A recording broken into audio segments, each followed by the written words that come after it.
The forest was alive in a way that made no sense. Mist curled between the gnarled trunks of towering trees, thick and suffocating, swallowing every sound.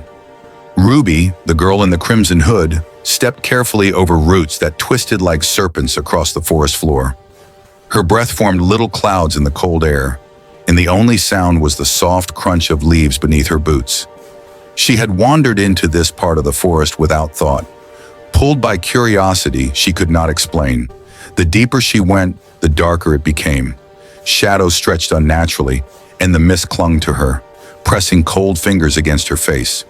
Ruby shivered, pulling her hood tighter. A low whisper floated through the trees. She froze. It wasn't a word, not a language she could recognize, just a hissing, teasing sound that seemed to move with her. She spun around, expecting to see someone, or something, but there was only fog and the silhouettes of ancient oaks. "Hello?" she called softly, her voice trembling. The mist swirled, and the trees seemed to lean closer, as if listening. Ruby took a step forward. Something glimmered in the fog, pale and fleeting, like the flash of eyes. She blinked, and it was gone. The forest seemed to breathe around her, and each step she took was echoed in the silence that followed. She came upon a clearing, though it appeared almost by accident. The mist was thicker here, curling around her ankles like smoke. The center of the clearing held a massive stone, slick with moss, and carved with strange symbols. Ruby felt an uneasy pull toward it, a curiosity that mingled with fear. Suddenly, a shadow darted across the clearing, quick, silent, unreal. She gasped and spun around, trying to locate it. Nothing, only mist and the whispering wind through the branches. Ruby's heartbeat thundered in her chest. She tried to remember why she had come here in the first place, but the memory was already slipping away, like a dream dissolving at dawn. She reached the stone, her hand hovering above the strange carvings. A chill ran up her arm, and the whispering grew louder, surrounding her, pressing against her eardrums. "Who's there?" she cried. The voice sounded braver than she felt. The forest responded with silence, and then a rustling from above. A branch snapped and she flinched. Something moved in the shadows, just a shape, indistinct, impossible to pin down. Ruby wanted to run, but her legs refused to obey. The mist thickened, curling up her legs, wrapping around her like hands. She stumbled backward, tripping over a root and falling hard onto the damp earth.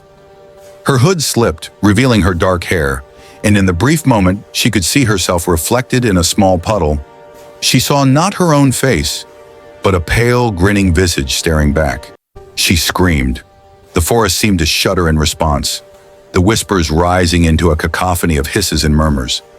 Every tree seemed alive, every shadow a threat. She scrambled to her feet, heart racing, and ran, letting instinct guide her. The mist swallowed her again, hiding the path, making every step uncertain. Somewhere in the distance, a faint light flickered. Ruby ran toward it, hoping it would lead her out. But as she drew closer, she realized it wasn't light. It was a reflection in a shallow pond, flickering like fire. The pond's surface rippled, showing not her reflection this time, but endless, crimson-eyed faces staring up at her. Ruby froze. The whispers became voices, faint but distinct. "Stay. Stay with us." Panic gripped her. She stumbled backward and fell into a thick cluster of ferns. The mist closed in, and the whispers became unbearable. She could no longer distinguish her own heartbeat from the forest's breathing. Something brushed against her hand, cold and wet. She yanked it back. Nothing. Just the forest, alive and watching. Finally, with a deep, shuddering breath, Ruby scrambled away from the pond, away from the stone, away from the whispering shadows. Her legs carried her blindly, until at last the mist began to thin, and the trees stood taller, less menacing. For now she was alone again, but the sense of being watched never left her. Ruby sank against a tree trunk, trembling, hood soaked with sweat and mist. The forest seemed calm now, eerily quiet, but she knew better. She knew that the darkness, the whispers, were only sleeping, and she had only just begun to awaken them. Ruby moved cautiously, her eyes darting to every shifting shadow. The forest seemed endless, a labyrinth of trunks and fog, and each step forward brought her deeper into its heart. She could feel the forest itself breathing, alive with unseen eyes that tracked her every move. A faint rustling caught her attention. She froze, listening. A single leaf fell from a branch high above, and when it touched the ground, the whispering returned. Closer now, insistent, almost urgent. Ruby's hands clenched into fists. She could not turn back. The forest had already claimed the path behind her. A figure appeared ahead in the mist. Ruby stopped dead. At first, she thought it was another person, but the closer she looked, the more she realized it wasn't human. Just a shadow shifting, amorphous, moving with the mist itself. Her heart pounded. She began to run, branches whipping against her face, roots threatening to trip her at every step. The mist thickened, swirling in patterns that made her dizzy. Ruby's hood slipped, revealing her face to the forest. And in that instant, she saw them. Thousands of tiny eyes peering from the mist, glowing faintly, watching her, waiting. She tripped again, this time over nothing visible, and fell hard onto the forest floor. Pain shot up her leg, but she forced herself to get up. The eyes were closer now, hundreds of tiny glowing points in the fog, shifting as if breathing. They weren't just in the trees, they were in the mist itself, in the shadows everywhere. Ruby ran blindly, the whispers now a chorus of voices speaking all at once. They called her name, twisted it, sang it, laughed at her fear. Her mind spun. She could barely think, could barely breathe. Then a clearing appeared, bathed in faint silver moonlight. The mist receded slightly, and Ruby could see the ground. In the center, a single tree stood alone, its bark twisted into grotesque shapes. And at its base, a hollow glowed faintly. Ruby approached, drawn by some mix of fear and curiosity.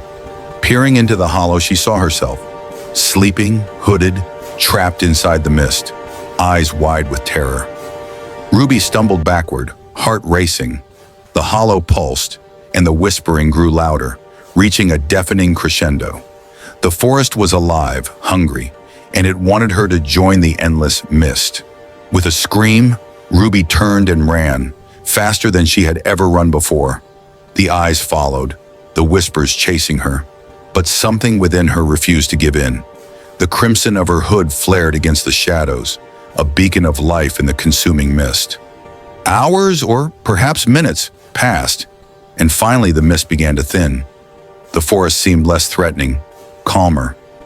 Ruby stumbled into a small glade, her breath ragged, her body trembling. The voices had faded, leaving only the echo of the tree's quiet whispers. She sank to the ground, clutching her knees. The crimson hood, damp and torn, reminded her she had survived. But the forest had marked her. Somewhere deep in the mist, it waited.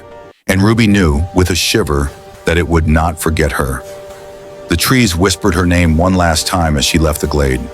And somewhere in the distance, the mist stirred, watching, waiting for the next crimson shadow to wander too far.